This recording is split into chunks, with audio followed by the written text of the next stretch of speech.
खैरात कीअं करणु खपे। मुंहिंजा दोस्तो हिक ॻाल्हि याद रखे छॾियो, सुबुह जो सवेल खैरात कयो।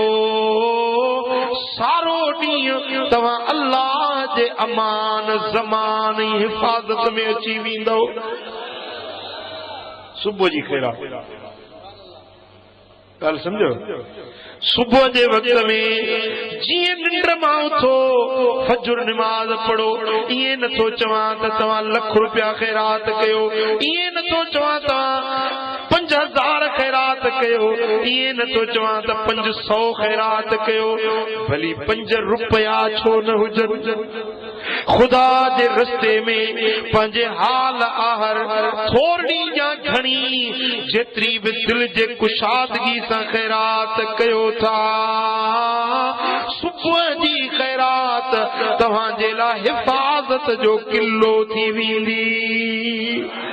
ज़मीन जे मुसीबतुनि खां, आसमान जे आफ़तुनि खां, शामतुनि खां, मुंहिंजा दोस्तो ॿुॾण खां, सड़ण खां, जलण खां, एक्सीडेंट खां, मुंहिंजा दोस्तो आफ़तुनि शामतुनि खां तव्हां अल्लाह जे हिफ़ाज़त में अची वेंदो।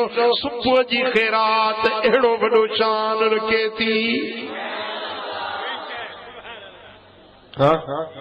मां नथो चवां, मुंहिंजे दिल भर मदीने वारे ताजदार खुद फरमायो आहे। साईं फरमाइनि था बाकिरू बिसदक़ते फइन्नल बला ला यतखत्त सदका। पंहिंजो सुबुह खैरात सां कंदा कयो, छो त का बि मुसीबत खैरात खे ओरांगींदी नाहे, खैरात खे ओरांगींदी नाहे। का मुसीबत खैरात खे ओरांगींदी नाहे।